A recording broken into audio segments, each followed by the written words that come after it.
Good morning and welcome to today's daily reflection. Today's set reading, when I looked at it, nothing actually jumped out at me, so to speak. So I had a look at the alternative. Now, one of the alternative readings was Psalm 123. So, Psalm 123, looking at it, it's all about asking questions, important questions, preferably asking the right person. After all, no doubt, a lot of important questions we need to ask as we go through life. We all started asking just after we were born. As important people, we had our own way to ask, whether that was for food, for sleep, or when we felt we needed to be cleaned up. But as we grew, we gradually learned to do many of those things for ourselves. But we never completely escaped the need to ask. Asking is, after all, an integral part of human experience. But what do we do when no answer is forthcoming? So on to Psalm 123. To you I lift up my eyes, O you who are enthroned in the heavens. As the eyes of the servant look upon the hand of their master, as the eyes of a maid to the hand of her mistress, so our eyes look to the Lord our God until he has mercy upon us. Have mercy upon us, O Lord, have mercy upon us, for we have had more than enough of contempt. Our soul has had more than its fill of the scorn of those who are at ease, of the contempt of the proud. This is the word of the Lord. What is the writer of this psalm saying with his, "To you I lift up my eyes, to you enthroned in the heavens"?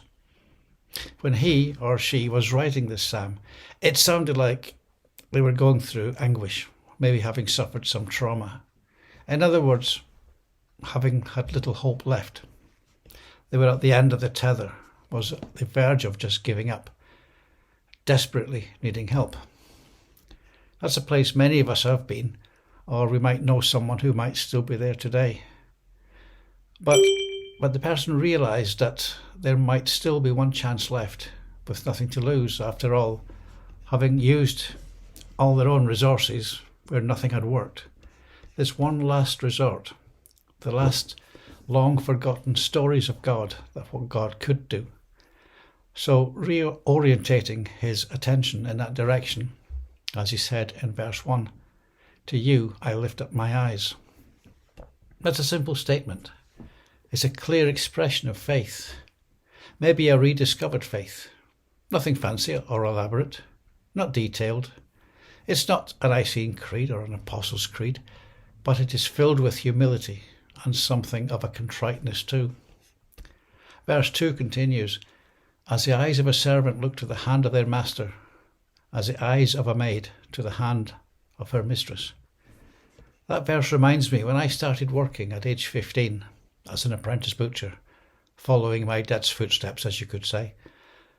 Like any apprentice, when I was trying to learn something, I had to try to both listen to what was being said, as well as to follow what the hands of the person who was trying to teach me was doing. For example, explaining the exact place to put a small boning knife, as I tried to find the exact spot to separate the forequarter, the front of the cow, from the hindquarter, the back of the cow. Getting this wrong meant running the risk of ruining some of the more expensive cuts of meat. Another was trying to link sausages. That in itself is an art. It was one of those things that looked impossible to me, something that belonged in the realms of a Harry Potter type character, especially as he was doing it so fast. I admit it took me a while after watching his hands as he slowed down for my benefit to work out what he was doing and how he was doing it. But eventually it clicked, or so I thought. I had to watch my own hands, what they were doing, for a long time before I was able to hold a conversation while linking the sausages. To do two things at once, you could say. Similarly, most of us either has or has had a dog. Now, one of the joys of having a dog is getting out into the fresh air with either a ball or a frisbee. You just need to let the dog see the ball or frisbee, and in doing so, most dogs would walk alongside, never taking the eyes off the ball or frisbee, waiting for that moment when we finally throw it. Each of these is an example of needing to, as verse 2 tells us, to look to the hand of their master as we wait. Verse 3 continues with, "So our eyes look to the Lord our God until he has mercy upon us." Martin Luther called this psalm the deep sigh of a pained heart. When we are feeling put down, or maybe grieving, when we don't know what to do, when we've had enough, Psalm 123 is one of those that encourages us to look to God, to literally throw ourselves before him, to put ourselves in his hands and to trust him to do what is best, or to look to him for mercy in our time of need.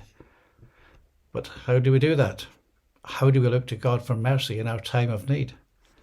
Psalm 123 tells us what we should do. It teaches us that our prayers don't always have to be long, just sincere.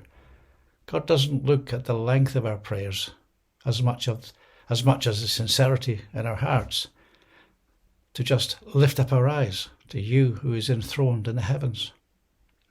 So while the psalm writer had little hope left, was at the end of his tether, on the verge of just giving up, desperately needing help, he didn't despair.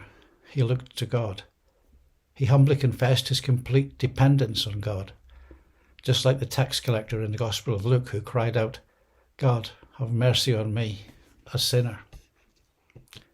I want to finish with the final verse of the following psalm, Psalm 124, because in between those two psalms there is something of a pause.